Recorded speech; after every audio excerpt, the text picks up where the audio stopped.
Charlie, Kim, dalam kejatuhan pasar baru-baru ini, sebagian besar investor Wall Street mengalami kerugian besar. Namun di tengah kehancuran itu, hanya satu orang yang justru meraup keuntungan fantastis. Hampir 500 miliar dolar.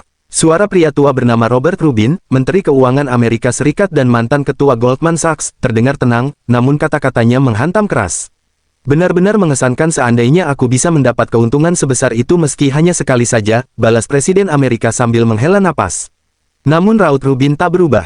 Presiden ini masalah serius. Seseorang warga dari negara kecil baru saja menyedot kekayaan Amerika dalam jumlah masif. Lalu apa masalahnya? Apa dia melanggar hukum? Tanya Presiden. Tidak secara langsung, ucap Rubin pelan, lalu berhenti sejenak. Dengarkan Robin, Amerika tidak menyalahkan orang yang bermain sesuai aturan. Kita tak bisa mempermasalahkan uang yang diperoleh lewat investasi legal, tegas sang Presiden. Dengan kekayaan sebesar itu dia bisa menghancurkan ekonomi sebuah negara. Masalahnya, dia bukan warga negara Amerika, balas Rubin dengan nada khawatir. Itu sederhana, jadikan saja dia warga Amerika. Rubin menarik napas dalam. Setelah kegagalan ini, para investor Wall Street hampir meledak. Mereka menuntut rencana pemulihan kerugian di Hong Kong dan pasar saham. Karena itulah ia mengajukan usulan terakhir. Karena itu saya ingin mempercepat rencana yang sempat kita bahas sebelumnya. Presiden terdiam, menatap meja di hadapannya, berpikir lama. Kalau memang harus dilakukan, lebih baik segera diselesaikan. Aku tak menyangka keuntungan besar yang kuraih di Wall Street justru menjadi pemicu yang mempercepat krisis finansial di Korea. Karena keterlibatanku, sejarah mulai berubah perlahan, batin Kim Woo-hyuk, di kediaman Ketua Azure Wind Society. Baiklah, ujiannya berbicara lewat telepon. Akan kulakukan. Iya, ia meletakkan gagang telepon. Wajahnya mengeras. Ketua, lapor seorang staf wanita, kandidat Partai Patriot, Choi Chang-geon, telah tiba. Apa kabar, Ketua? Ujarnya sambil menunduk sopan. Sudah lama tidak bertemu. Bagaimana kampanye presidensialmu? Tanya Ketua Azure. Sangat baik. Berkat Anda, saya bisa membentuk partai dan maju sebagai kandidat. Saya ingin mengucapkan terima kasih sekali lagi. Ia melanjutkan dengan penuh tekad. Meski gagal di pemilihan pendahuluan Partai Konservatif, saya akan memenangkan pemilu dan membalas. Ketua, staf wanita itu menyela, kandidat Partai Konservatif, Sung Dae-gyu, telah tiba. Ketua, kenapa dia ada di sini? Tanya Choi Chang-geon gugup. Tak lama kemudian, ketiga pria itu duduk saling berhadapan. Choi Chang-geon menunduk, enggan menatap Sung Dae-gyu. Dengar baik-baik, Sung Dae-gyu. Kau kandidat partai berkuasa, tapi presiden tidak mendukungmu. Tanya Ketua Azure dengan suara dingin. Iya, sayangnya begitu. Dan kau, Chang-geon, dukungan untuk partaimu belum naik, bukan? Iya, tapi saya bisa bekerja lebih keras. Jika kalian terus bersaing, kandidat partai progresif akan menang dengan mudah. Jika pemerintah berganti, kalian akan jadi bahan ejekan selamanya. Keduanya terdiam. Terpecah berarti kalah. Posisi kalian sekarang sama persis dengan trik yang kami gunakan untuk menjatuhkan oposisi di era Republik kelima. Ketua menatap mereka satu per satu. Jadikan Sung Dae-gyu kandidat tunggal. Ketua, ujar Choi Chang-geon meninggikan suaranya. Apa partai saya yang baru saja dibentuk dan kampanye yang sudah dimulai? Kalau begitu untuk apa Anda membantu saya sejak awal? Apa kau, baru saja membentakku? Wajah Choi Chang-geon pucat. Tidak, Ketua, saya telah melakukan kesalahan besar. Ia bersujud. Mohon ampun, bangun. Calon presiden masa depan tak seharusnya berlutut semudah itu, ujar Ketua tenang. Tolong, maafkan saya. Sung Dae-gyu, bagaimana pendapatmu? Tanya sang Ketua. Saya bingung, Ketua. Anda memecah partai kami dan sekarang ingin menyatukan kembali. Menjelang pemilu, pendapatku tidak penting. Yang penting adalah pendapatmu. Jika presiden tidak mendukungmu, terimalah bantuanku. Apa yang harus saya lakukan? Tanya Sung Dae-gyu. Menanglah kali ini, tapi beri dia giliran berikutnya. Dan lakukan beberapa hal untukku sebagai gantinya. Saya akan melakukan sesuai permintaan Anda. Tapi meski bersatu, mengalahkan partai progresif tetap tidak mudah. Kalian tahu ekonomi sedang hancur, kan? Iya, cadangan devisa kita hampir habis, dan lajunya makin cepat. Jika ini berlanjut, ekonomi akan runtuh. Ia tersenyum tipis. Jika kau menjadi presiden, aku akan mengatur agar Jepang meminjamkan Korea dana dolar dalam jumlah besar. Kau akan dikenang sebagai presiden yang menyelamatkan perekonomian. Sung Dae-gyu terdiam. Kau akan membangun kembali apa yang telah dihancurkan presiden saat ini. Seorang presiden pahlawan yang menyelamatkan negara. Bukankah itu terdengar luar biasa? Terima kasih, Ketua. Sementara itu, di kediaman Chon Tae-san, sebuah berita menyala di layar, cadangan devisa turun tajam. Baru bulan September, tapi cadangan devisa menyusut dengan sangat berbahaya. Jika begini terus, bakal habis pada Desember, tidak, November, bahkan Oktober. Artinya bailout IMF akan datang lebih cepat, batin Kim Woo-hyuk. Wall Street menarik seluruh dananya dari Korea, ujar Han Kyong-yang melalui sambungan telepon. Ini terjadi jauh lebih cepat dari yang kupikirkan. Apakah sejarah berubah karena aku? Apakah ekonomi Korea runtuh lebih cepat dari dugaan? Indeks saham jatuh di bawah 400. Cadangan devisa merosot tajam, bank dan perusahaan besar bangkrut satu persatu. Namun pemerintah tetap keras kepala, menolak bantuan IMF. Sampai akhirnya cadangan tinggal 2 miliar dolar. Tak ada pilihan lain, pemerintah mengajukan pinjaman 20 miliar dolar ke IMF. Akhir Oktober tahun 1997, Korea resmi meminta bailout. Sebulan lebih cepat dari garis waktu asli. Dalam pidato kenegaraan Presiden Kim Man-sam, diumumkan syarat keras dari Amerika Serikat dan IMF, pembubaran pasar, masuknya investor asing, penurunan tarif, restrukturisasi perusahaan besar, PHK massal, dan banyak lagi. Krisis mereda, namun pengangguran dan ketimpangan melonjak. IMF menuntut para kandidat presiden berjanji mematuhi syarat itu. Tanpa janji, tak ada bailout. Lalu sebuah peristiwa tak terduga terjadi. Saya, Choi Sang-geun, menerima kehendak rakyat dan zaman, dan memutuskan bersatu dengan Partai Konservatif di bawah Sung Dae-gyu. Saya akan berdiri di garis terdepan demi kemenangan Partai Konservatif. Sung Dae-gyu, Sung Dae-gyu. Aku tak menyangka ini. Setelah perpecahan partai, mereka tampak benar-benar bermusuhan. Tapi kini tiba-tiba bergandengan tangan. Dalam garis waktu asli, Choi Sang-geun akhirnya bergabung dengan Partai Progresif setelah Kim Hak-won menang. Awalnya, meski partai penguasa terpecah, Kim Hak-won menang tipis. Namun penyatuan ini bisa mengubah segalanya. Saya, Sung Dae-gyu, tak akan melupakan pengorbanan kandidat Choi Sang-geun. Bukan hanya pengorbanannya, tapi juga pengorbanan para anggota partainya demi kompromi nasional ini. Saya berjanji memulihkan ekonomi Korea yang terpuruk. Begitu terpilih, saya akan meminjam dana dolar besar dari Jepang. Dari Jepang, batin Kim Moo-hyuk. Ini semakin menarik, ujar Chon Tae-san yakin. Itu pasti ulah Azure Wind Society. Mereka selalu menggunakan manuver politik seperti ini. Hanya mereka yang mampu menembus birokrasi dan bernegosiasi langsung dengan pemerintah asing. Karena tindakanku, dan manuver Azure Wind Society, sejarah mulai berubah, batin Min Hyun Song. Awalnya Kim Hak-won menang tipis, selisih hanya 500.000 suara. Kini, dengan oposisi yang bersatu, kemenangannya tak lagi pasti. Bagiku, perubahan sejarah adalah skenario terburuk. Jika Dae-gyu menang, Azure Wind Society akan semakin kuat. Jika mereka mencoba mengganti presiden, aku akan menggunakan uangku sendiri untuk membenahi segalanya. Kim Moo-hyuk tersenyum licik. Korea kehilangan seluruh kredibilitasnya saat meminta bailout kepada IMF. Dalam hitungan minggu, peringkat kredit nasional anjlok hingga setara negara berkembang di Afrika atau Amerika Selatan. Harga saham terus merosot, nilai tukar menembus 1.700 won, berfluktuasi semakin parah hingga melonjak ke batas tertinggi. Turunnya peringkat kredit Korea ke status jang, non-investment grade, mempercepat arus keluar modal asing. Perjanjian bailout sudah ditandatangani, lalu apa tujuan Anda datang ke Korea sekarang? Untuk memastikan apakah Korea benar-benar berniat menepati janji yang telah dibuat, ujar Michelle Chamdesus, Direktur Pelaksana IMF. Korea mengabaikan krisis nyata yang ada tepat di depan mata. Pemerintah memiliki hubungan yang lemah dengan lembaga keuangan dan korporasi. Konglomerat dan bank yang gagal harus diperbaiki dan direstrukturisasi. Kepemilikan perbankan perlu dijual agar dapat diakuisisi investor asing. Perusahaan milik negara harus diprivatisasi. Belanja kesejahteraan dan jumlah pegawai sektor publik harus dikurangi. Sistem PHK serta kebijakan tenaga kerja kontrak harus diterapkan. Jika syarat-syarat ini tidak dipenuhi, IMF tidak dapat membantu Korea. Direktur Chamdesus bertemu Presiden Kim Man-sam untuk membahas pelaksanaan perjanjian. Besok, ia juga akan menemui para kandidat presiden utama. Ini bukan lelucon. Bailout ini sudah seperti upaya mengambil alih Korea sepenuhnya. Hyung, kau harus segera kembali ke Korea. Ada banyak hal yang perlu kita bahas sekarang. Aku ingin kau datang dengan cara paling megah dan mencolok. Beritahu media terlebih dahulu. Buat mereka tahu keajaiban investasi Wall Street. James Han akan mengunjungi Korea. Bandara internasional seketika dipenuhi kilatan kamera. Para wartawan berkerumunan, saling berebut mikrofon. CEO Han Kyong-yang dari Dream High Investment. Tolong beritahu kami rahasia kesuksesan investasi Anda. Apakah Anda datang ke Korea untuk berinvestasi? Saya masih jet lag jadi belum sepenuhnya fokus. Saya akan mengadakan konferensi pers atau wawancara resmi lain kali. Bagaimana pandangan Anda terhadap situasi Korea saat ini?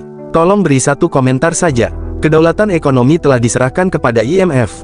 Sebagai warga Korea Amerika, apakah Anda punya pesan untuk rakyat Korea Selatan?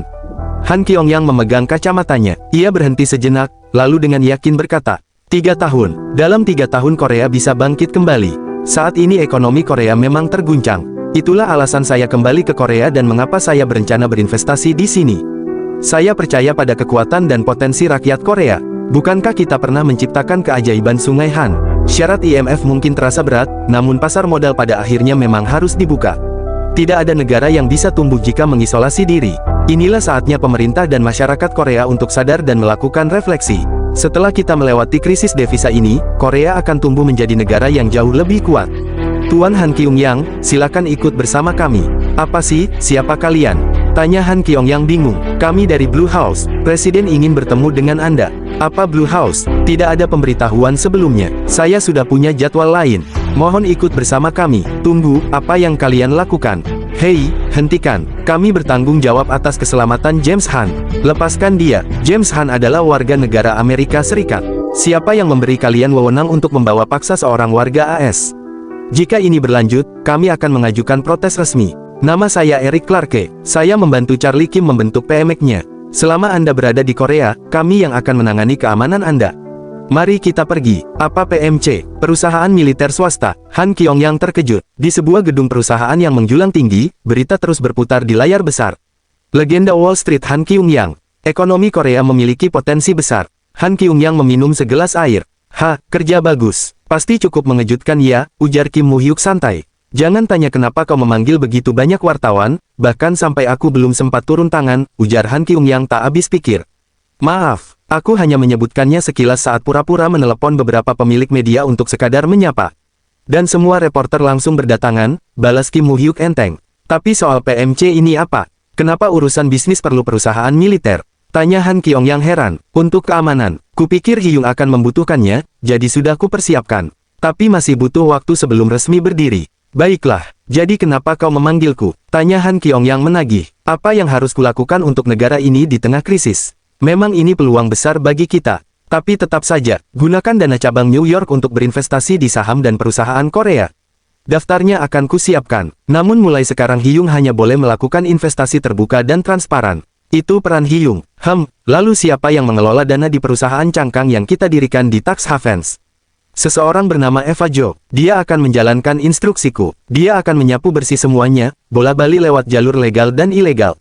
Tidak akan ada satupun hubungan antara kalian. Tak seorang pun akan mencurigai kalian berada di pihak yang sama. Bahkan Eva sendiri tidak tahu kalau Hyung adalah orangku. Dan tentu saja dia juga tidak tahu bahwa akulah pemilik asli Dream High Investment. Baik, aku paham. Aku polisi baik dan Eva polisi jahat begitu. Tanya Han Kyung-yang sambil tersenyum. Tepat sekali, pemerintah akan menghubungimu lagi. Mereka akan meminta banyak hal. Jaga hubungan baik sambil terus berinvestasi. Lagi pula syarat IMF akan segera membuka pembatasan investasi asing. Oke, permainan yang sesungguhnya baru dimulai. Halo, Charlie Kim. Siapa ini? Tanya Kim Moo-hyuk. Saya Michelle Chamdesus, Direktur Pelaksana IMF. Bagaimana Anda mendapatkan nomor saya? Bagaimana jika kita bertemu secara pribadi dan berbincang sebentar? Saya juga membawa pesan yang diminta pemerintah AS untuk disampaikan. Dalam hati Kim Moo-hyuk bergumam. Seperti dugaan, bagi pemerintah Amerika mengungkap identitasku hanyalah perkara mudah. Baiklah, aku tak bisa menghindarinya. Kalau begitu, akan kuhadapi langsung. Di sebuah gedung nan megah. Senang bertemu dengan Anda, Charlie Kim. Akhirnya saya bertemu pemilik sebenarnya Dream High Investment. Saya Michelle Chamdesus, Direktur Pelaksana IMF. Dalam hati Kim Moo-hyuk bergumam. Jadi dialah Direktur IMF. Komandan pasukan yang dikirim Amerika untuk mengambil alih Korea. Lalu pria itu berkata, ini surat tulisan tangan dari Presiden Clinton. Silakan dibuka. Tidak perlu. Bagaimana kalau kita langsung ke inti pertemuan hari ini? Tanya Kim Moo-hyuk santai. Baiklah. Pertama, izinkan saya menyampaikan pesan resmi dari pemerintah Amerika Serikat. Dalam keadaan apapun Anda tidak boleh membantu Korea dalam krisis devisanya. Jika Anda tetap membantu mereka, seluruh tanggung jawab akan dibebankan kepada Anda, Charlie Kim. Jadi, Menteri Keuangan Robert Rubin meminta saya menyampaikan pesan ini. Nada suaranya tenang, hampir santai. Namun di balik itu, Kim Moo-hyuk langsung memahami maknanya. Dalam hati, ia kembali bergumam. Jika Amerika Serikat benar-benar mau, mereka bisa dengan mudah melacak perusahaan-perusahaan cangkang yang terhubung dengan Dream High. Mereka bisa membekukannya, atau bahkan langsung menyitanya, dengan alasan apapun yang mereka karang. Tapi kalau aku mengalah walau hanya sekali, mereka akan berbondong-bondong datang seperti hiena. Apakah ini ancaman? Tanya Kim Moo-hyuk tenang. Oh tidak, sama sekali. Menteri Rubin memang terdengar belak-belakan. Tapi maksudnya hanya satu, Anda tidak perlu membantu Korea. Lagi pula, membantu Korea juga tak akan menguntungkan Anda, bukan? Jangan membantu pemerintah Korea. Hanya itu. Batin Kim Moo-hyuk tersenyum dingin. Sejak awal aku memang tak berniat membantu Korea. Tapi dengan sikap seperti ini, aku jadi enggan sekadar menurut begitu saja. Baiklah, balas Kim Moo-hyuk. Saya tidak akan ikut campur dalam krisis devisa Korea. Sebagai gantinya, pemerintah AS juga tidak boleh mencampuri urusan saya di Korea.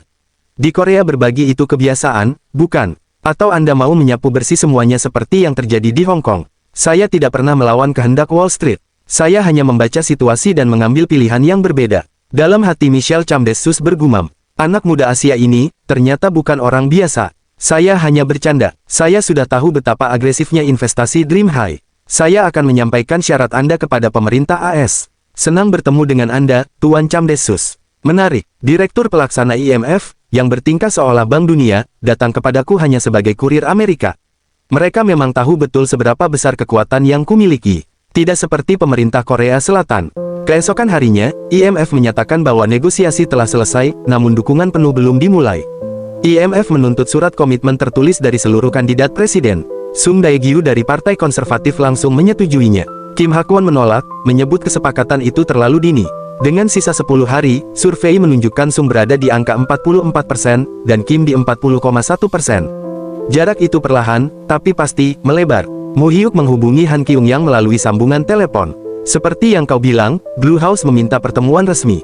Bertukar basa-basi saja dan jalin hubungan secukupnya, balas Kim Moo-hyuk. Toh mereka tidak bisa berbuat banyak untuk kita. Tapi setelah itu, ada satu orang yang wajib Hyung temui demi rencana kita ke depan. Beberapa hari kemudian, Tuan Han Kyung-yang, mohon tunggu sebentar. Ketua partai, para tamu telah tiba. Persilakan masuk. Han Kyung-yang memasuki ruangan, didampingi Kim Moo-hyuk. Saya Han Kyung-yang, senang bertemu dengan Anda. Saya Kim Hak-won. Kim Hak-won, kandidat presiden dari Partai Progresif. Dalam hati Moo-hyuk bergumam, Kim Hak-won, penyintas rezim otoriter dan saksi hidup sejarah politik Korea. Bertahan hidup di dunia politik Korea saja sudah seperti keajaiban. Ia mengalami penganiayaan politik, bahkan selamat dari upaya pembunuhan oleh para diktator. Rekan-rekannya, bahkan istri dan anaknya, berulang kali berada di ambang kematian. Dan setelah semua itu, ia tetap berdiri, menjadi kandidat presiden terdepan. Namun tepat saat kemenangan hampir diraih, partai berkuasa bersatu, dan ia kembali terancam runtuh.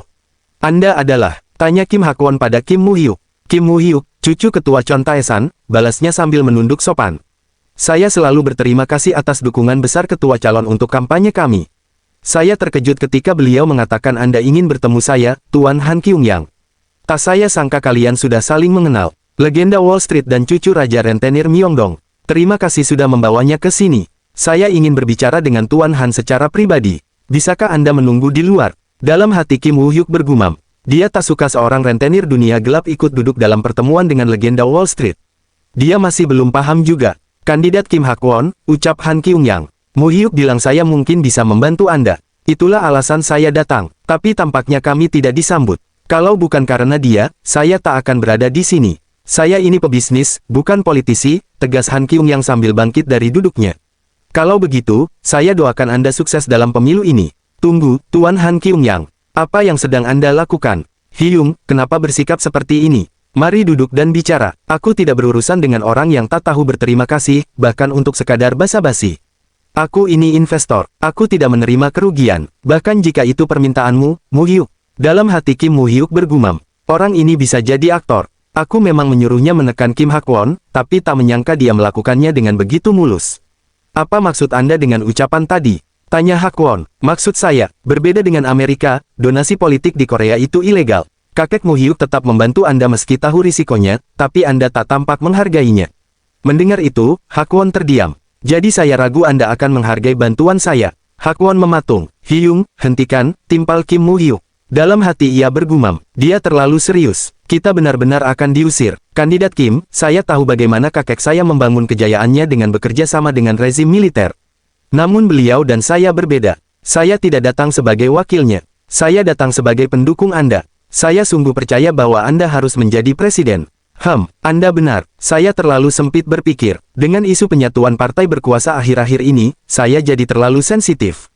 Saya minta maaf atas sikap saya yang tidak pantas. Mendengar itu, Han Kyung-yang membelalakkan matanya. Maaf atas sikap saya yang tidak sopan, balas Han Kyung-yang. Tidak, silakan lanjutkan. Lalu bagaimana tepatnya Anda berniat membantu saya? Setelah Sung Dae-gyu menyatukan partainya, tingkat dukungannya langsung berbalik unggul. Anda pasti gelisah. Jika situasinya terus seperti ini, Anda bisa kalah dalam pemilu. Besok saya akan mengadakan konferensi pers. Media nasional dan internasional akan hadir. Pria yang menulis ulang sejarah Wall Street, James Hun alias Han Yong, itu akan menjadi pertanyaan publik resmi pertama saya. Dalam konferensi itu, saya akan menaikkan tingkat dukungan Anda setidaknya 5%. Di ruang konferensi pers, lampu kamera menyala tanpa henti. Suasana tegang, penuh rasa ingin tahu. Ada rumor bahwa Anda bergabung dengan hedge fund Wall Street dalam menyerang Hong Kong, ucap seorang wartawan. Saya ini investor. Kata menyerang itu terlalu berlebihan. Memang benar saya berinvestasi di Hong Kong. Awalnya saya menderita kerugian besar, namun saya bertaruh pada ketakutan manusia dan dari sanalah saya meraih kekayaan luar biasa. Tuan Han, mengapa Anda justru berinvestasi di Korea saat modal asing berbondong-bondong pergi dari sini? Alasannya sama, saya kembali bertaruh pada ketakutan manusia. Saat semua orang kabur karena panik, saya justru berinvestasi di tanah kelahiran saya, Korea Selatan. Tapi bukankah Anda warga negara Amerika? Benar, namun keluarga, teman, dan rekan kerja saya tinggal di sini. Inilah tanah air saya percaya pada kekuatan negara saya. Saya yakin Korea bisa melewati krisis ini dengan cepat. Bagaimana dengan pemilihan presiden mendatang? Siapa menurut Anda yang bisa menyelamatkan ekonomi Korea? Politik adalah isu sensitif jadi saya harus berhati-hati, ujar Han Kyong-yang. Namun Korea adalah negara demokrasi. Bahkan setelah puluhan tahun pemerintahan militer, rakyatlah yang menyingkirkan mereka. Korea adalah satu-satunya negara di mana kekuasaan militer berakhir bukan karena perang saudara, melainkan karena kehendak rakyat. Bagi investor, siapa yang memegang kekuasaan tertinggi sangatlah penting. Jadi siapa yang Anda dukung? Tanya seseorang di ruangan konferensi pers itu. Secara pribadi, jika kandidat Partai Progresif Kim Hak-won menang dan terjadi pergantian rezim, Korea akan menjadi jauh lebih menarik bagi investor. Jika saya bisa memilih, saya akan memilih kandidat Kim Hak-won. Kata-kata itu jatuh seperti bom. Anda bisa menaikkan tingkat dukungan saya sampai 5%, ujar Kim Hak-won. Bisa, dalam konferensi pers saya akan menyatakan dukungan dan mengumumkan rencana investasi besar. Benarkah Anda sungguh akan melakukannya? Udahlah, dalam hati Kim Mu-hyuk bergumam, masalah terbesar Korea saat ini adalah ekonomi. Dia lebih paham dariku arti dukungan Han Kyong-yang. Kandidat konservatif Sung Dae-gyu berkata ia akan meminjam dana dari Jepang. Namun pinjaman luar negeri tak ada bedanya dengan bailout IMF, ujar Han Kyong-yang. Korea harus menunjukkan kepada rakyatnya bahwa negara ini mampu menarik investasi, bukan sekadar menumpuk utang. Benar, jika Anda bisa melakukan itu, saya tak akan meminta apapun lagi. Namun ada satu hal yang harus jelas. Anda harus menerima tuntutan IMF dan menjamin kepatuhan penuh. Itu, saya menjalankan perusahaan Amerika. Saya tak bisa menentang Washington dan sembarangan berinvestasi di Korea. Jadi berjanjilah untuk menghormati perjanjian IMF. Kim Hak-won terdiam lama, lalu ia berkata, baiklah. Saya memang tidak bisa menghindari tuntutan mereka. Saya hanya ragu karena syaratnya terlalu berat dan masih berharap ada ruang negosiasi. Jika Anda berhasil melakukan perjanjian dengan IMF, saya akan berinvestasi sepenuhnya. Saya mungkin warga negara AS, tapi saya lahir di Korea, tegas Han Kyong-yang. Dalam hati Kim Mu-hyuk bergumam. Legenda Wall Street, Han Kyong-yang, berjanji berinvestasi jika Kim Hak-won terpilih sebagai presiden. Han Kyong-yang mendukung Kim Hak-won. Dewa Investasi secara resmi menyatakan dukungan untuk Kim Hak-won. Sejak hari itu, arus dukungan berbalik ke kandidat Partai Progresif, Kim Hak-won. Tanggal 18 Desember tahun 1997.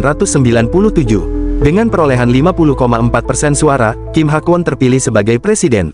Di kediaman Chon Tae-san, dukungan dari Han Kyung yang benar-benar efektif, ujar Ketua Chon.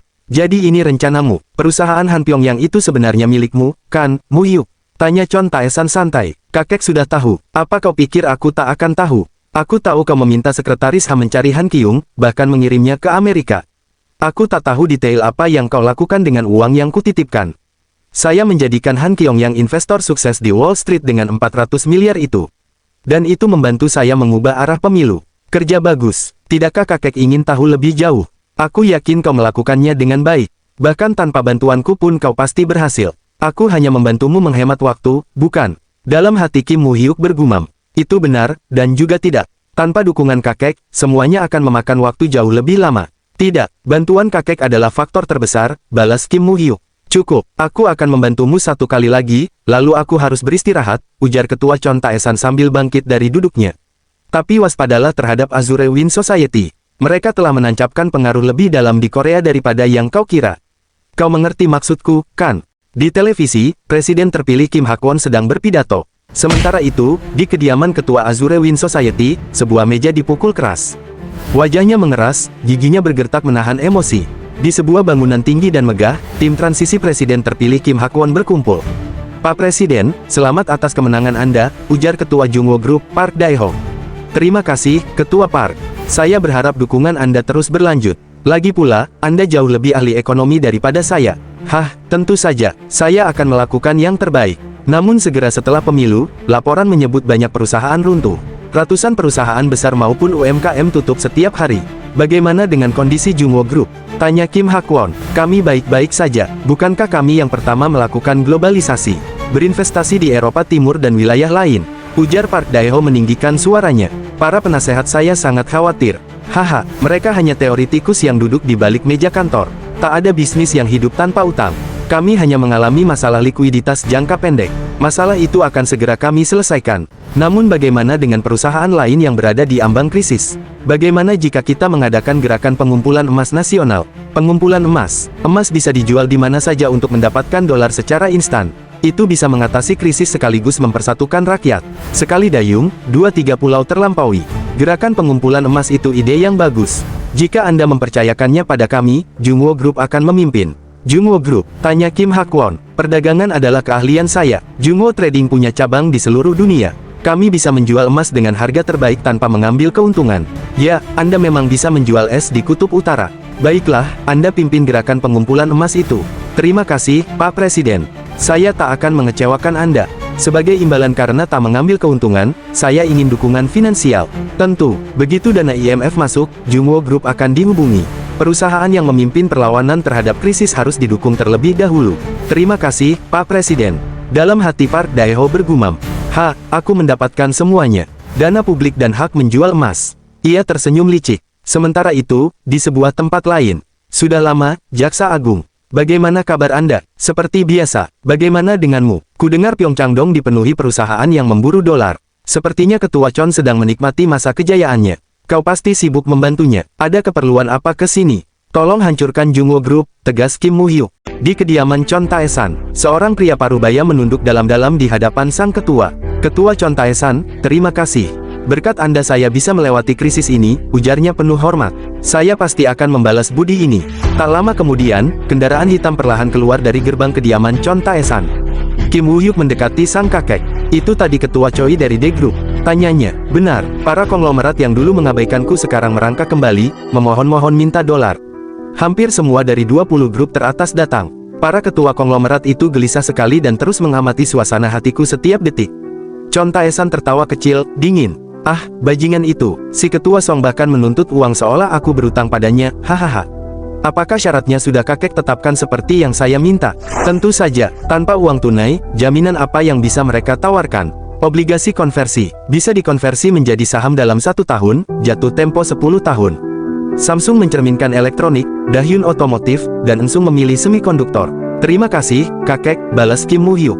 Tidak, berkatmu aku akhirnya bisa bersenang-senang lagi setelah sekian lama. Selama ini aku diperlakukan seperti orang yang sudah habis masa jayanya, tapi sekarang rasanya aku kembali ke masa keemasanku, ujar Chon Tae-san tersenyum puas. Namun senyumnya perlahan memudar. Tapi seperti yang kau duga, Jungwoo Group tidak datang. Pasti mereka punya sandaran, bisnis mereka cukup solid. Ada otomotif, industri berat, konstruksi. Bahkan Ketua Song iri pada mobil mereka. Dulu Park Dae-ho sering datang ke rumah kita, tapi sekarang dia jadi congkak. Jangan khawatir, kakek. Kim Moo-hyuk menatap lurus ke depan. Saya berencana mengambil alih grup Jungwoo. Tolong hancurkan Jungwoo Group. Jungwoo Group, tanya Jaksa Agung, bingung. Konglomerat peringkat ketiga itu. Benar, konglomerat yang terlalu gemuk pasti akan tumbang. Mari jadikan Jungwoo Group yang pertama. Ketua Park dekat dengan Presiden terpilih Kim Hak-won. Anda tahu itu, bukan? Tapi dia sudah dalam penyelidikan, kan? Hahaha, saya tak bisa membohongi Anda. Saya bahkan tak bisa berpura-pura di depan Anda. Tuduhan terhadap Jungwoo Group menumpuk tanpa henti. Bahkan kalau dilakukan penangkapan hari ini pun rasanya belum cukup. Manipulasi akuntansi itu baru permulaan. Penggelapan dana gelap, pinjaman ilegal, pelanggaran devisa. Namun Jungwoo Group bukan satu-satunya. Semua konglomerat melakukannya, hanya berbeda tingkatannya. Masalahnya, di tengah krisis ekonomi nasional seperti ini, apakah publik akan menerima penyelidikan terhadap raksasa seperti Jungwoo Group? Ini bukan waktunya peduli dengan opini publik. Jika pembusukan dibiarkan sekarang, nanti yang sehat pun harus dipotong. Kalau mau memotong, lakukan secepatnya, balas Kim Moo-hyuk. Itu akan membebani Presiden terpilih Kim. Dia mungkin akan ikut campur. Saya yang akan mengurus Presiden dan media. Anda pastikan saja mereka tak bisa lolos. Lakukan ketat sesuai hukum, tegas Kim Moo-hyuk. Ini akan menjadi warisan Anda. Anda masih terlalu muda untuk pensiun dari pemerintahan. Anda tak mau kalau Anda jadi mantan jaksa terlalu cepat, kan? Jaksa Agung terdiam sejenak. Kapan saya harus mulai? Saat ini sulit karena presiden terpilih paling berkuasa di masa transisi. Saya mengerti. Saya akan memberitahu saat waktunya tepat. Baik, mari kita lakukan, ujar keduanya sambil bersulang. Keesokan harinya, di ruangan Presiden Kim Hak-won, Ketua Chon telah memasok dolar darurat ke perusahaan-perusahaan. Tolong sampaikan rasa terima kasih saya. Beliau melakukan hal yang bahkan bank pun tak sanggup. Kami senang bisa membantu, balas Kim Moo-hyuk. Saya baru tahu belakangan ini Anda meraih nilai sempurna ujian masuk dan diterima di Universitas Korea. Saya tahu Anda luar biasa untuk usia Anda, namun tetap saja saya gagal memahami bakat Anda sepenuhnya. Mari kita sering bertemu, ujar Presiden. CEO Han, saya juga berharap kerja sama Anda. Utang luar negeri dengan lembaga keuangan sudah beres, tapi perusahaan masih menjadi masalah. Han Kyung yang menatap ke arah Kim Moo-hyuk. Pak Presiden, kami tidak bisa sembarang menanamkan modal ke semua perusahaan. Klien kami perlu diyakinkan. Saya paham, namun bukankah yang lain akan mengikuti langkah Anda? Pemerintah akan memberi berbagai insentif nasional untuk investasi agresif. Saya akan berdiskusi dengan klien untuk mendapatkan jawaban yang positif, balas Han Kyung yang. Terima kasih. Harus memikul tanggung jawab krisis nasional sebesar ini setelah 30 tahun berpolitik rasanya pundak saya sangat berat, ucap Presiden. Pak Presiden, bolehkah saya mengatakan sesuatu yang pahit? Tanya Moo-hyuk. Tentu, justru itu yang ingin saya dengar. Para ajudan saya hanya memberi jawaban mengambang. Korea akan menjadi negara tercepat yang keluar dari krisis IMF, namun bukan karena pemerintah atau perusahaan, melainkan karena rakyat yang dengan sukarela berhemat dan melunasi utang. Hahaha, apa pahitnya itu? Tanya Presiden Kim. Pengorbanan rakyat akan menyelesaikan krisis devisa, namun keuntungan akan disapu habis oleh konglomerat besar.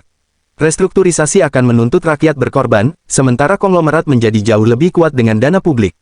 Kita tak boleh menyuntikkan dana publik secara membabi buta. Kita harus memilih mana yang diselamatkan, mana yang ditinggalkan. Inilah saatnya mengubah struktur tubuh perusahaan. Tapi jika konglomerat besar tumbang, bagaimana dengan lapangan kerja? Tanya Presiden Kim. Operasi sembrono mereka selama ini bergantung pada dana pemerintah. Ini kesempatan terakhir memutus kolusi politik bisnis. Sebagai presiden, Anda ingin dikenang sebagai apa dalam sejarah? Tanya Kim Moo-hyuk. Presiden Kim terdiam, berpikir. Kehilangan kedaulatan ekonomi memang memalukan. Namun kesempatan ini tak akan datang dua kali. Jika Anda mengatasi krisis IMF dan membangun budaya perusahaan yang inovatif dalam bahasa jabatan Anda, nama Anda akan tercatat besar dalam sejarah.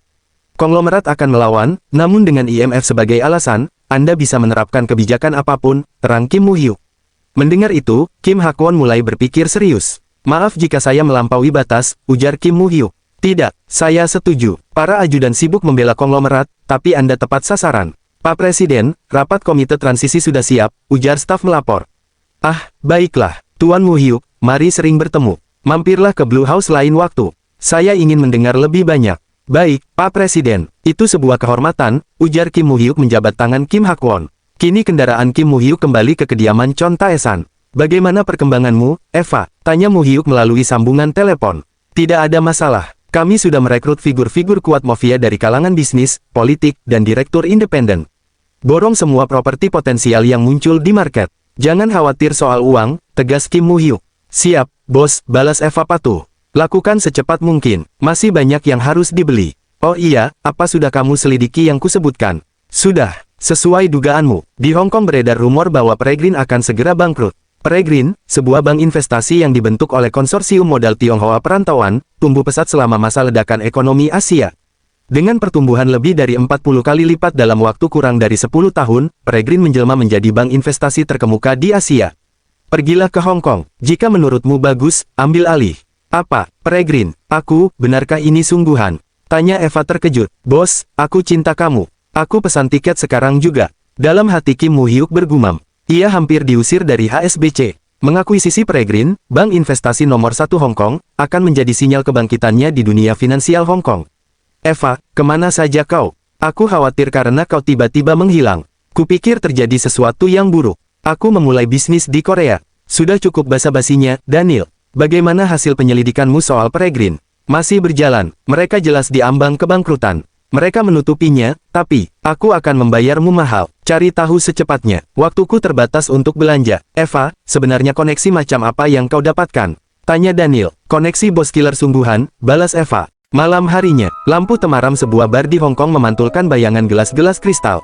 Musik pelan mengalun di antara asap rokok dan percakapan lirih. Tuan Andre, seorang pria menoleh. Direktur Andre dari Peregrine Investment Bank, bukan? Tanya Eva. Benar, tapi, ia menatap Eva heran. Senang bertemu dengan Anda. Saya Andre. Tapi dari mana Anda mengenal saya? Ini pertama kalinya saya melihat Anda. Di dunia finansial Hong Kong, siapa yang tidak mengenal Direktur Andre Lee dari Peregrine? Andre tersenyum tipis. Diakui oleh wanita secantik Anda malah membuat saya malu. Bagaimana kalau saya traktir minum? Kedengarannya menarik. Ibu Anda orang Korea, bukan? Ayah saya juga orang Korea. Oh, ternyata kita punya satu kesamaan lagi. Andre mengangkat alisnya. Lalu, Nona cantik, apa yang membawa Anda ke sini? Eva menyesap minumnya perlahan. Belakangan ini beredar rumor di kalangan finansial Hong Kong. Katanya Peregrine sedang berada di ambang kehancuran. Wajah Andre menegang. Orang yang menyeret perusahaan ke jurang bangkrut lewat investasi obligasi sembrono di Indonesia, bukankah itu Anda, Tuan Andre Lee? Apa-apaan kau, wartawan? Sialan, ternyata Anda juga lancar memaki dalam bahasa Korea. Eva tersenyum dingin. Kalau tak ingin mendengar hinaan yang lebih kasar, lebih baik pergi sekarang. Ia mencondongkan badan sedikit. Setelah mendengar tawaran saya, Anda masih punya waktu untuk menghindar. Siapa tahu ini justru jadi tali penyelamat emas Anda. Apa? Tanya Andre bingung. Saya mengakui kemampuan Anda. Dalam waktu 10 tahun, Anda menjadikan Peregrine firma investasi paling terkenal di Asia. Namun siapa sangka krisis mata uang akan menghantam Asia Tenggara dan pukulan itu mendorong ke tepi kebangkrutan. Kau datang untuk mengejekku? Tidak, saya datang membawa tawaran. Eva menatap lurus ke matanya. Saya ingin mengakuisisi Peregrine, mengakuisisi perusahaan yang sebentar lagi bangkrut. Saya hanya butuh nama Peregrine. Daripada perusahaan lenyap tanpa meninggalkan apapun, bagaimana kalau Anda menerima kompensasi? Mungkin $1 juta. 1 juta. Andre menelan ludah. Syaratnya, serahkan informasi internal perusahaan, total utang obligasi yang masih bisa dipulihkan, struktur kepemilikan saham, serta titik lemah Presiden Todd, sang pemilik. Jika informasinya bernilai tinggi, kompensasi akan bertambah. Direktur Andre terdiam. Saya tunggu kabar Anda. Ini kartu nama saya, ujar Eva sambil bangkit. Lalu ia melangkah pergi. Andre hanya bisa menatap kartu nama itu lama. Di sebuah nightclub, para staf sibuk bersih-bersih saat pintu tiba-tiba terbuka keras. Seseorang terjatuh dari luar, terpental akibat tendangan. Hei, siapa kalian? Teriak manajer. Kami dari faksi Saseong, brengsek. Teriak mereka sambil menyerang. Tak butuh waktu lama, orang-orang di dalam klub babak belur. Park Dong-soo, bukankah ini sudah cukup? Faksi Saseum sudah menelan seluruh Seoul. Bahkan para veteran gangbuk sudah berpihak pada kami. Kalian bertahan cukup lama. Saat krisis IMF meledak, organisasi lain dengan sukarela tunduk di bawah komandoku. Meski begitu, masih ada beberapa orang keras kepala di Seoul. Rapikan pembagian wilayah dan kirimkan kepadaku, tegas Park Dong-soo. Tolong tunggu, di luar dingin. Kami harus kemana? Kalau Anda tidak mengusir kami bersumpah setia sepenuhnya. Park Dong-soo melirik dingin ke arah pria itu. Selamat atas penyatuan nasional, faksi Saseong. Selamat, Hyung Nim. Selamat, penyatuan nasional faksi Saseong selesai. Di apartemen, akuisisi Peregrine seharusnya berjalan tanpa hambatan. Aku akan bergerak secepat mungkin, bos. Ujar Eva di seberang telepon.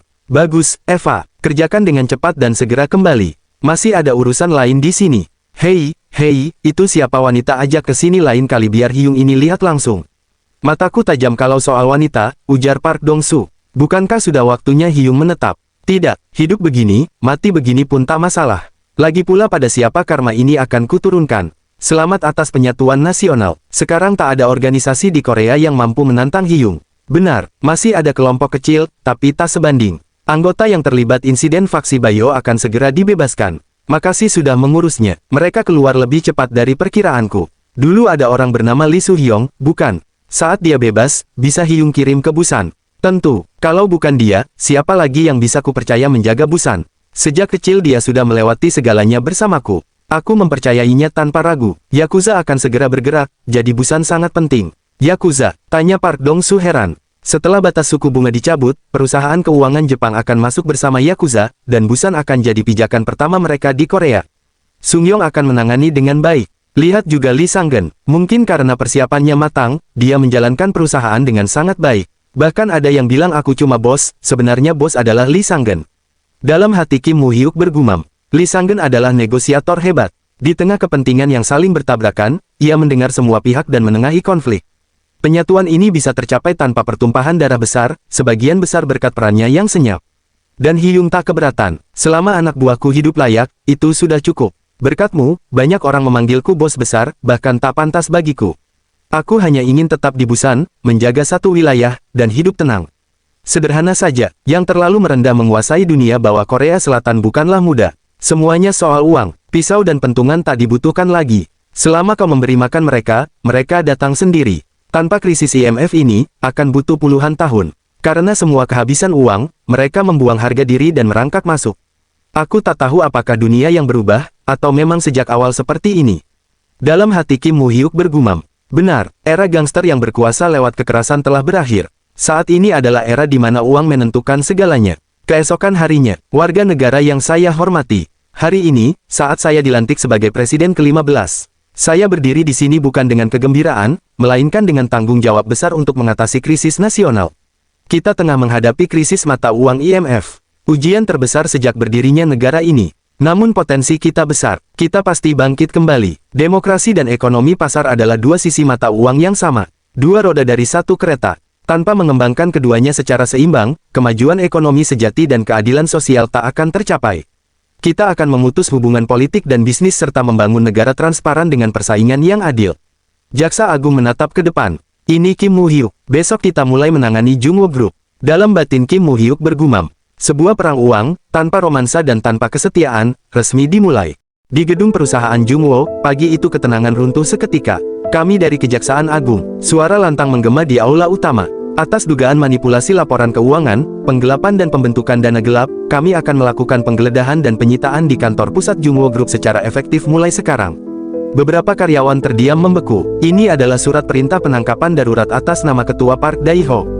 Silakan ikut bersama kami. Apa? Tanyanya terkejut. Mulai besok pagi, berita tentang Jungwoo akan membanjiri media. Begitu fajar menyingsing, aparat akan masuk ke kantor pusat Jungwoo. Surat perintah akan langsung diterbitkan. Semuanya sudah diatur dengan pengadilan. Ketua Mahkamah Agung. Sudah lama. Semoga Anda sehat selalu. Halo, Woo-hyuk. Sudah lama, jawab Oh Jung-seok. Perkara yang saya sebutkan sebelumnya tampaknya akan dimulai besok. Mohon koordinasi dengan pengadilan. Baiklah, aku akan memberi instruksi yang diperlukan. Beberapa tahun ke depan Anda akan dikenang sebagai sosok yang mencegah keluarnya kekayaan nasional di masa sulit. Itu terlalu berlebihan. Aku hanya melakukan apa yang seharusnya dilakukan.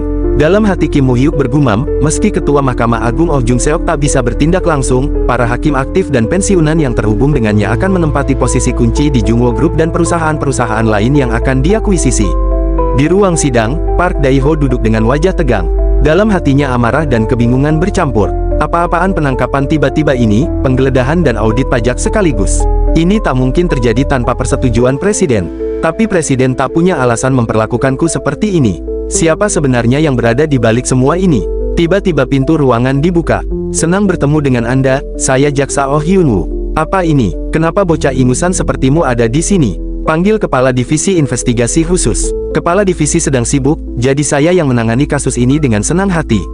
Ketua Park Dae-ho didakwa atas manipulasi akuntansi, penggelapan pinjaman efektif, pembentukan dana gelap, pelanggaran undang-undang devisa, dan berbagai kejahatan lain. Bahkan runtuhnya Hwambo Group tahun lalu terlihat ringan dibanding ini. Hei, bukankah ini sudah keterlaluan? Apa kau tahu siapa aku? Berikan ponsel itu, aku akan menghubungi perusahaan. Tim hukum Jungwoo Group pasti sedang kewalahan. Jungwoo Corporation dan seluruh afiliasinya sedang diaudit pajak. Saya ragu mereka punya kapasitas untuk menangani Anda sekarang, Ketua. Hubungi firma Yun Yang, kalau itu masih bisa saya atur. Halo, Paman, ini Hyun-woo. Apa kabar, Paman? Batin Park Dae-ho terkejut. Ini pengacara Yun, Hyun Nim, perwakilan Yun Yang. Silakan bicara dengannya. Pengacara Yun, aku Park Dae-ho dari Jungwoo Group. Semua orang sudah gila, berani-beraninya mereka menjarah Jungwoo. Kalau begini negara ini benar-benar akan hancur. Ah, Ketua, mohon maaf, akan sulit membantu Anda. Kami sedang menangani perkara penting, dan mewakili Anda akan menimbulkan konflik kepentingan. Sekali lagi saya mohon maaf. Hei, pengacara Yun, teriak Park Dae-ho. Sementara itu, Kim Woo-hyuk duduk dengan santai. Halo, Pak, sudah lama. Bagaimana pembicaraan dengan perwakilan Mirae Investment? Tanya Kim Woo-hyuk lewat telepon. Hahaha, tidak basa-basi dan berskala besar. Seindah penampilannya, biayanya melampaui perkiraan. Modal asing memang bermain di level berbeda. Kita akan melanjutkan berbagai gugatan terhadap Jungwoo. Berikan dukungan penuh kepada Mirae Investment. Tenang saja, saya sudah membentuk tim eksklusif berisi orang-orang terbaik. Bahkan gugatan yang 100% kalah pun bisa kami ulur selama yang kami mau. Dalam hati Woo-hyuk bergumam, dengan uang saja sulit menelan konglomerat besar Korea. Secara historis, dana spekulatif asing hanya mampu mengakuisisi segelintir perusahaan. Korea adalah negara di mana cara tidak langsung lebih efektif daripada jalur hukum. Dulu mereka belum memahami Korea, tapi aku memahaminya, bahkan masa depan. Sekarang kita tinggal mulai. Baik, bos, ujar Eva sambil memeluk leher Kim Woo-hyuk. Di ruangan Kim Hak-won, suasana berubah muram. Kalau hal seperti ini akan terjadi, seharusnya kau melapor dulu kepadaku sebagai presiden. Saya mohon maaf, kami melakukan penyelidikan internal, namun media lebih dulu membocorkannya. Tuduhannya banyak, namun manipulasi akuntansi sangat serius, Pak Presiden. Jika dibiarkan, ini bisa menjadi bom waktu yang menenggelamkan negara dalam satu pukulan. Apa kalian berniat menangkapnya? Jika dibiarkan bebas, dia bisa menghilangkan barang bukti, menekan pihak terkait, bahkan melarikan diri ke luar negeri. Ketua Park masih memiliki banyak peran. Apa tidak ada cara lain? Jika Anda memberi perintah kami akan patuh, namun beban politiknya akan sangat besar. Belum genap seminggu aku menjabat, pikir Presiden. Bukankah ini seharusnya masa bulan madu? Untuk sementara media tak akan memuat berita negatif. Biarkan Ketua Park tetap bebas.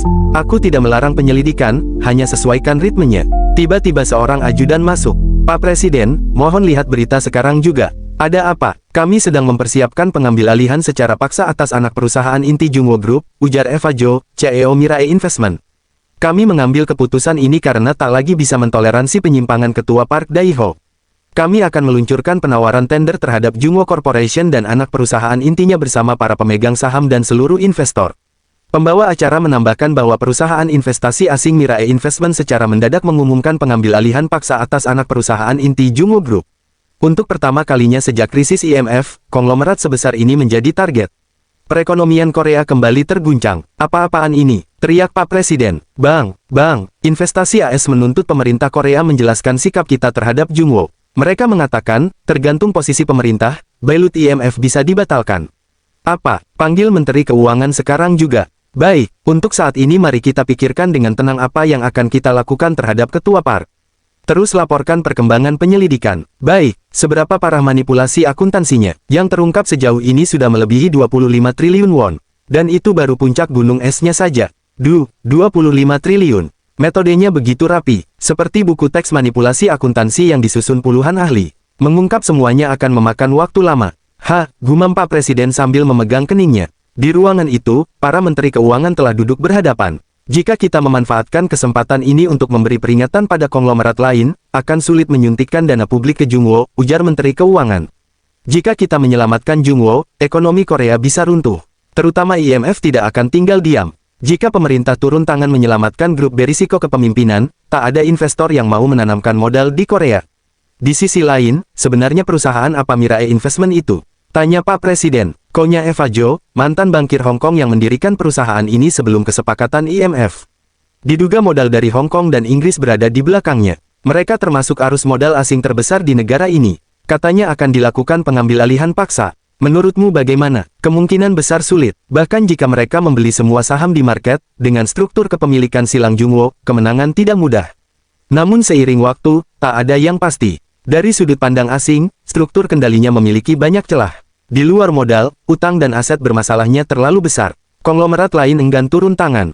Meski mengabaikan biaya akuisisi, skala utang dan kredit macetnya membuat perusahaan besar tak berani mengambil langkah tegas. Mereka mungkin tertarik pada afiliasi kuat, namun yang lemah pasti akan ditinggalkan.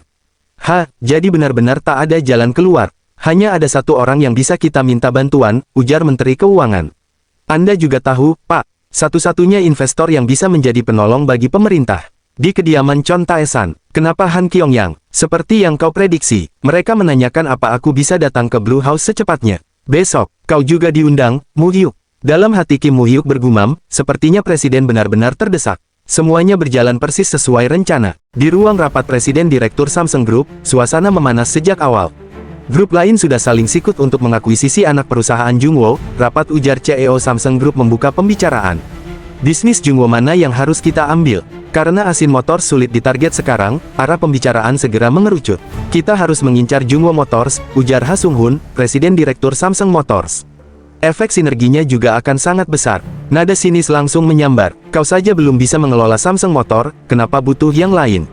Apa kau tidak tahu kinerja Samsung Motors beberapa tahun terakhir? Justru itu alasannya. Jungwoo Motors punya pengakuan internasional lebih tinggi dari kita. Aku tahu, tapi situasinya terlalu tidak stabil. Kita harus memilih dengan tepat dan fokus. Kau bisa urus otomotif itu setelah krisis ini. Pembahasan bergeser. Kalau memang harus memilih dan fokus, maka Jungwoo Electronics. Sinerginya dengan Samsung Electronics akan berdampak besar. Semua mata tertuju pada Direktur Utama Seo Jae-hoon, putra sulung ketua Samsung Group. Kita juga bisa memanfaatkan pabrik Jungwoo di seluruh dunia, termasuk Eropa Timur, ujarnya tenang. Tanpa krisis ini pun kita memang berencana membangun pabrik di Eropa. Penggelapan Jungwoo sangat parah. Bahkan menjual semua anak perusahaan pun tak cukup. Namun meski diperkecil, bisnis intinya yaitu elektronik akan terus tumbuh. Ketua Samsung Group mengetuk meja. Baiklah, Direktur Utama Seo, susun rencana dan akuisisi Jungwoo Electronics. Baik, Ketua, bagaimana dengan restrukturisasi? Lebih dari 30% karyawan anak perusahaan akan dirumahkan. Bagus, jangan ragu untuk bertindak tegas. Ini masa darurat, posisi kalian bisa hilang kapan saja. Semua keputusan Direktur Utama Seo akan dianggap sebagai perintah langsung dariku. Jelas, tanya CEO Samsung Group. Jelas, Ketua, jawab mereka serentak. Rapat pun selesai. Di ruang kerja Ketua Samsung Group, Kepala Sekretaris Lee masuk dengan laporan lanjutan.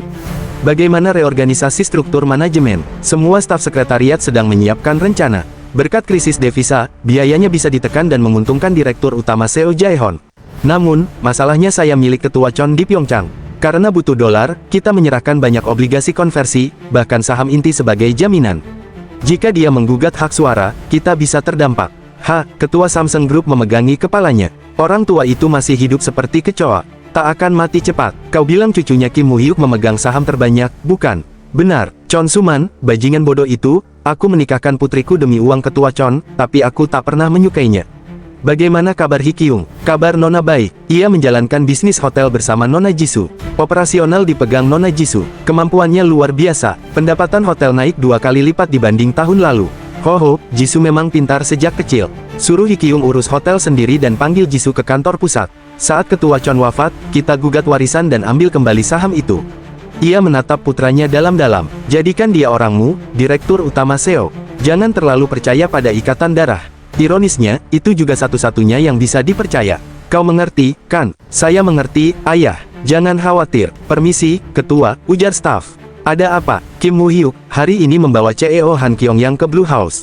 Apa? Ketua Samsung terkejut. Kim Woo-hyuk ke Blue House. Di Blue House, suasana jauh lebih tenang namun syarat tekanan. Di ruangan Presiden, Kim Woo-hyuk dan Han Kyong-yang duduk berhadapan dengan Presiden Kim Hak-won.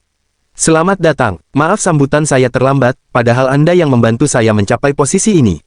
Tidak, Pak Presiden, itu hasil usaha Anda seumur hidup di dunia politik. Anda akan memimpin dengan baik, ujar Han Kyong-yang. Kita langsung ke pokok persoalan, kata Presiden. CEO Han, bagaimana pendapat Anda tentang Jungwoo Group? Hutangnya besar, tapi perusahaannya bagus. Beberapa private equity, termasuk nilai investment, kelihatan tertarik. Nilai investment bahkan tak ingin mengambil alih seluruh grup. Namun kita tak bisa membiarkan Jungwoo jatuh ke tangan modal asing. Jungwoo itu terlalu besar, termasuk hutangnya juga. Tak ada perusahaan domestik yang bisa menanganinya sendirian, balas Han Kyong-yang. Perusahaan macam apa Mirai Investment itu? Tanya Presiden. Perusahaan baru, fokusnya ke properti, namun kekuatan finansialnya besar, jawab Han Kyong-yang. Tapi sumber dananya tak jelas. Dana bermasalah bisa memperburuk keadaan. Apa Anda tidak tertarik mengakuisisi Jungwoo Group? Tanya Presiden lagi. Saya tanya Han Kyong-yang. Ia terdiam. Terngiang ucapan Kim Woo-hyuk di perjalanan, apapun permintaan Presiden, jangan beri jawaban pasti. Cukup bilang akan mempertimbangkan.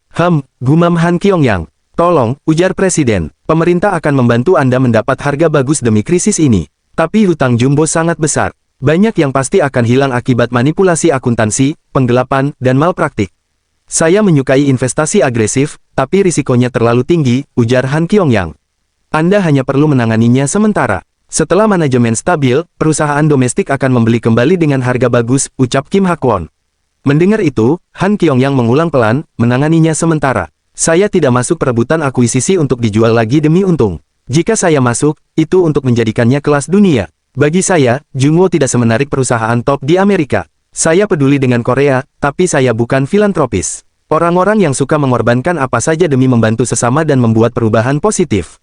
Kalau Anda ingin saya mengambil Jungwoo, harus dibuat menarik. Investasi patriotisme saja tidak cukup untuk taruhan sebesar ini. Presiden Kim terdiam. Pak Presiden, boleh saya bicara? Ujar Woo-hyuk tenang. Silakan. Pentingnya Jungwoo bagi Korea memang tak bisa diabaikan, namun kita tidak harus otomatis menolak modal asing. Benar, karena itu saya meminta bantuan CEO Han. Tentu CEO Han ingin membantu, tapi meminta investor menjaga sementara perusahaan, sudah pasti tak ada yang mau. Krisis IMF lahir dari intervensi pemerintah yang ceroboh. Di era pasar bebas, campur tangan berlebihan adalah racun. Jadi Anda menyarankan Jungwoo diserahkan ke Mirai Investment dan dana asing? Tanya Presiden. Itu bisa membuatnya selamanya dikuasai modal luar negeri. Saat ini itu opsi terbaik, balas Mu Hyuk. Presiden Kim kembali berpikir, apakah Dream High Investment benar-benar tidak bisa? Total hutangnya bisa melampaui 50 triliun won. Investor Dream High tak akan menerima itu, balas Han Kyong-yang. Hutang luar negeri tak terhindarkan, tapi hutang domestik bisa dihapuskan. Bisakah kepemilikan berubah, namun manajemen tetap dipegang Korea? Tanya Presiden. Saya sulit memberi jawaban pasti sekarang. Saya akan hubungi orang di Amerika dan segera menghubungi Anda kembali secepatnya. Saya mengandalkan Anda, ujar Presiden Kim. Pertemuan pun berakhir. Di ruangannya, Presiden memberi perintah. Besok temui para kreditur dan pastikan total hutang Jungwoo. Kita harus tahu berapa banyak yang bisa dihapuskan. Apakah Anda berniat menyerahkannya ke Dream High? Tanya ajudan. Iya, Mirai bukan opsi tepat. Bukankah tak bisa melacak sumber dananya? Mereka tak bisa mengidentifikasi pemilik saham terbesar di 5 perusahaan di tax haven. Kita tak tahu apakah dananya dari Cina, Jepang, atau bercampur dana gelap Korea Utara. Sementara Dream High berbasis di Amerika Serikat. Tunggu jawaban mereka, tapi tetap siapkan semuanya. Ia berhenti sejenak, lalu menambahkan pelan. Dan suruh Nis menyelidiki Mu Hyuk secara menyeluruh. Aku merasa dia menyembunyikan sesuatu. CEO Han terus meliriknya sebelum bicara. Mu Hyuk pasti memegang sesuatu atas Han Kyong-yang, atau punya hubungan dengan pemilik Dream High. Selidiki dari awal sampai akhir.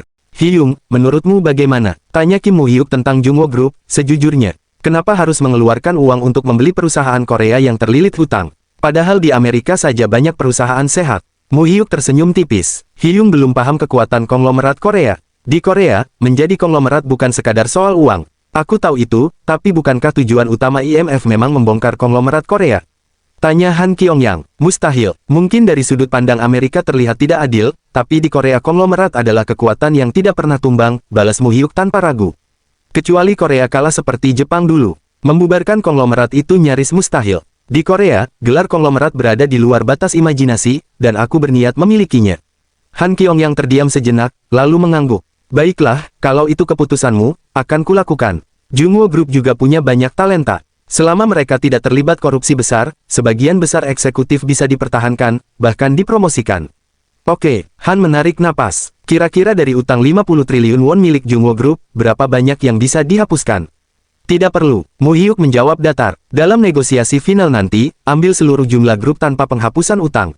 Apa? Han Kyong-yang terkejut hingga menyemburkan minuman dari mulutnya. Tapi untuk harga aku isinya, lanjut Mu Hyuk tenang, 100 won. Apa itu memungkinkan? Tenang saja, Blue House yang akan mengurusnya. Han menggeleng pelan. Mu Hyuk, kau memang benar-benar gila. Keesokan harinya, di kantor Kejaksaan Agung. Bagaimana situasinya? Tanya Park Dae-ho. Para konglomerat dalam negeri dan modal asing berebut masuk. Sudah menghubungi Blue House. Tidak ada tanggapan dari sekretariat. Dan jaminan pembebasanku. Sudah saya ajukan, tapi jaksa mengambil sikap keras. Kemungkinannya kecil. Park Dae-ho menunduk. Hah, bagaimana aku bisa berakhir seperti ini? Kupikir dengan Kim Hak-won menjadi presiden, masa depanku akan cerah. Aku harus keluar dulu kalau ingin melakukan sesuatu. Kau sudah menemui hakim ketua. Kudengar kau pernah bekerja dengannya cukup lama.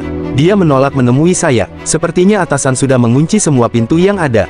Pintu terbuka. Ketua Park Dae-ho, mari kita mulai. Ujar Jaksa Oh. Hei, Jaksa Oh. Tak bisakah kau minta ayahmu sedikit lunak? Ayah saya sudah lama pensiun dari Mahkamah Agung. Dia tidak punya kekuasaan lagi, balas Jaksa Oh. Jika ketua Park ditahan di sini, Jungwoo Group akan terpecah belah, peringat sang bawahan. Saya tahu, Anda yang membangun grup ini, tapi Anda juga yang menjatuhkannya, kata Jaksa Oh. Hasil investigasi semakin mencengangkan. Ia menyerahkan selembar dokumen. Manipulasi akuntansi lebih dari 50 triliun. Anda menyembunyikannya begitu rapi sampai para ahli pun kesulitan membongkarnya. Meski semua saham dan properti Anda dilikuidasi, tetap tidak akan cukup. Jaksa Oh menatap lurus. Ketua, bahkan Tuhan pun tidak bisa menyelamatkan Anda sekarang. Lebih baik menyerah saja. Setelah kejaksaan mengumumkan hasil penyelidikan, pemerintah menghadapi tekanan dalam dan luar negeri. Skandal manipulasi akuntansi Jungwoo Group 50 triliun membuat private equity besar Amerika, termasuk Value Investment, menghentikan rencana akuisisi dan memilih menunggu. Saham anak perusahaan Jonggol Group sempat melonjak setelah penawaran tender EVA, namun dengan cepat dibanjiri aksi jual. Setiap hari menyentuh batas bawah. Kepanikan menyebar di ruang presiden. Penuhi semua tuntutan Han Kyong-yang. Itu akan terlihat seperti keberpihakan. Lalu harus kita serahkan ke Mirai Investment. Suara presiden meninggi. Mereka bilang akan mengakuisisi semua anak perusahaan, tapi begitu skandal akuntansi terungkap mereka yang pertama mundur. Atau kita berikan ke konglomerat yang minta penghapusan hutang pakai dana publik hanya agar mereka bisa memilih perusahaan yang sehat saja. Dengar baik-baik, tegas Pak Presiden Kim. Entah kalian berpihak pada modal asing atau konglomerat, saat ini kalian bekerja untuk pemerintahanku. Jangan melewati batas kesabaranku. Ada batasnya. Segera mulai proses penyerahan seluruh Jungwoo Group kepada Dream High. Jika ditunda lagi, situasinya akan tak terkendali. Di gedung perusahaan yang dipimpin Eva, televisi menyiarkan konferensi pers Dream High Investment. Aku yang melakukan semua pekerjaan berat, tapi dia yang mendapat semua tepuk tangan, gumam Eva. Tenang saja, balas Kim Woo-hyuk enteng. Masih banyak pekerjaan untukmu. Kau membeli semua yang dilepas para konglomerat, kan? Aku sedang mengakuisisi properti seperti yang kamu perintahkan. Gedung Gangnam milik Samsung ini, lokasi redevelopment dari Dahyun. Kita hampir menguasai semua lahannya. Ada lagi yang ingin dibeli. Bang, ada nomor Iwan Bank sedang mencari investor. Mereka sedang bernegosiasi dengan bank investasi Jerman. Jaesung Bank juga tampaknya akan dijual ke luar negeri. Aewan dan Jaesung, Woo-hyuk menyipitkan mata. Tidak pernah terpikir olehku. Itu idemu, bukan? Direktur akuntansi kita, baik Sung Jin, yang menyarankan. Dia tahu kita mengakuisisi sisa Peregrine Bank. Katanya dia akan bantu penuh. Baik Sung Jin, dari Kementerian Keuangan. Seperti dugaan. Bagaimana kamu tahu? Tanya Eva. Eva, hati-hati dengan tipe mafia. Mereka akan memanfaatkan apapun demi memperkuat kekuasaan mereka. Tenang saja, orang seperti itu bisa ku kendalikan. Kalau berguna akan kupakai. Memiliki bank di Korea bukan ide buruk. Dan ini juga kesempatan memberi peringatan pada pemerintah. Berapa banyak yang kamu butuhkan? Bagaimana kalau 10 miliar dolar seperti waktu Peregrine? Kalau mau, lakukan saja. Akan kutransfer 10 miliar dolar ke akun Peregrine. Kaya, terima kasih, bos. Ujar Eva senang, memeluk Woo-hyuk. Bos, akuisisi Jungwoo Group sudah selesai.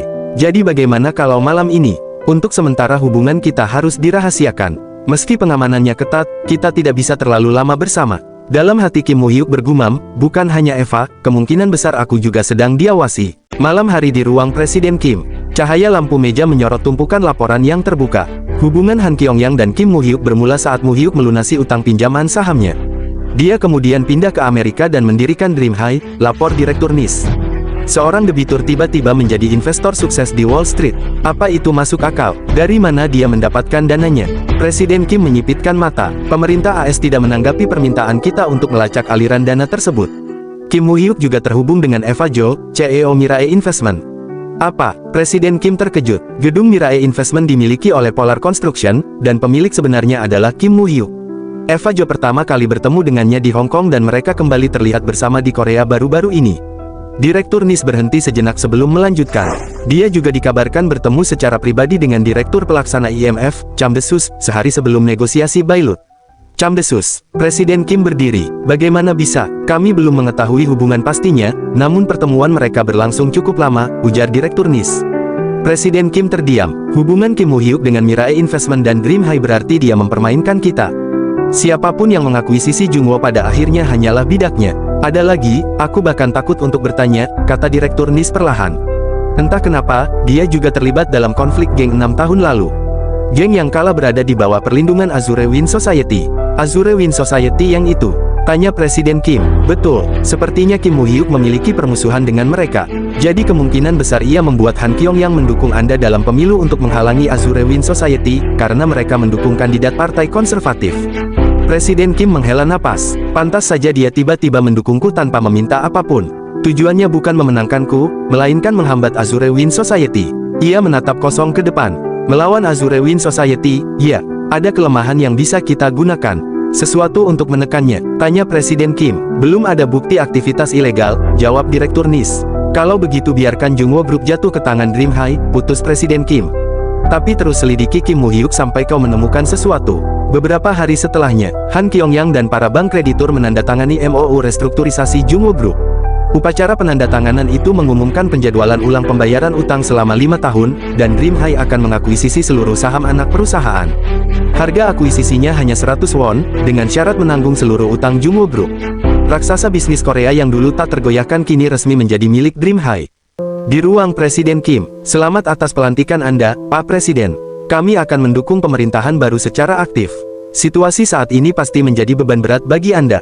Terima kasih, balas Presiden Kim. Tapi para ketua tampaknya belum menyadari krisis ini. Sontak pria-pria di hadapannya membelalakan mata. Krisis IMF dan insiden Jungwo mengguncang publik berturut-turut. Mayoritas rakyat menilai manajemen ceroboh para konglomerat tak lagi bisa ditoleransi. Karena itu pemerintah akan menggabungkan afiliasi perusahaan besar. Pak Presiden, sanggah para tetua, kalian tidak wajib ikut bila tidak setuju, ujar Presiden Kim dingin. Namun selama masa jabatan saya, kalian tidak akan menerima dukungan pemerintah sedikit pun. Para CEO konglomerat terdiam, wajah mereka memucat. Semua ini terjadi karena keserakahan kalian, memperluas bisnis ke segala sektor.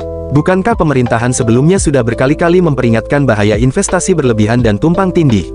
Apa yang berubah? Tidak ada. Pada akhirnya kalianlah yang memicu badai krisis valuta asing. Pemerintah akan mengambil keputusan dalam 1 minggu.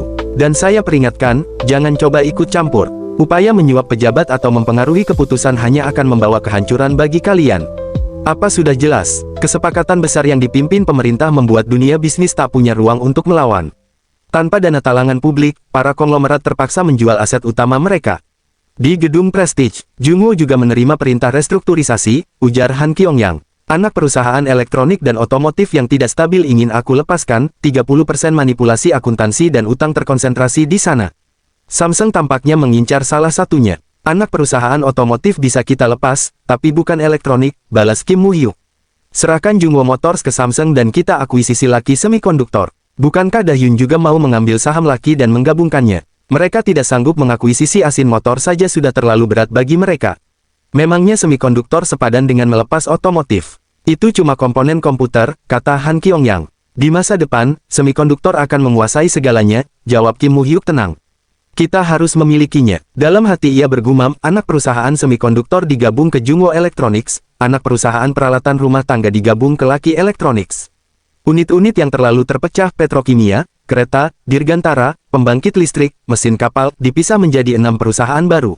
Dalam kesepakatan besar ini, risiko kebangkrutan Jungwo berkurang drastis. Samsung menanggung sebagian besar utang dengan mengakuisisi Jungwo Motors. Dan begitulah, akuisisi Jungwo pun selesai dengan mulus. Di kediaman Ketua Azure Wind Society, ia memandangi berita terkini. Presiden Kim Hak-won menyatakan bahwa restrukturisasi anak perusahaan konglomerat akan mengakhiri praktik manajemen longgar yang telah berlangsung lama dan menjadikan kesempatan ini untuk memulihkan kredibilitas eksternal perusahaan, ujar pembawa acara. Dalam hatinya ia bergumam, reformasi konglomerat ya, dia langsung tampilkan di awal masa jabatannya. Ketua, panggil staf wanita. Ada apa? Kamu telah tiba dari Jepang. Saya memang mendengar kabar dari Kobe, tapi saya tak menyangka tuan muda yang datang sendiri, ujarnya menunduk sopan. Aku ingin menunjukkan keseriusan kami. Memulai bisnis baru di tempat asal sudah cukup sulit. Karena itu Azure Wind Society harus mengerahkan seluruh kemampuan untuk ekspansi ini. Kau paham, kan? Paham, Tuan Watanabe. Korea baru saja mencabut undang-undang pembatasan bunga. Bukan kita harus memanfaatkan peluang ini untuk menguasai bisnis pinjaman di Korea? Segera buat undang-undang seperti Money Lending Business Act Jepang. Tetapkan bunga tahunan 70%, singkirkan semua pesaing, lalu cabut kembali undang-undangnya. Kau bisa mengurusnya, bukan? Baik, serahkan saja pada saya. Tapi kenapa tugas sebelumnya gagal? Kau bahkan tak bisa menyingkirkan satu lelaki tua yang terus mengganggu organisasi kita. Apa kami terlalu berharap banyak darimu? Saya tidak punya alasan. Sebuah pedang menancap di hadapan pria tua itu. Jika kau terus melakukan kesalahan, kesabaran ayah akan segera habis. Mengerti? Saya akan mengingatnya. Bagus, urusan itu akan kami tangani. Kau negosiasikan dengan pemerintah agar ekspansi ke Korea berjalan mulus. Kali ini kau bisa melakukannya, kan? Jangan ulangi kesalahanmu. Hubungan turun-temurun kita bisa hancur karenanya. Mengerti? Baik, Tuan Watanabe Saoru.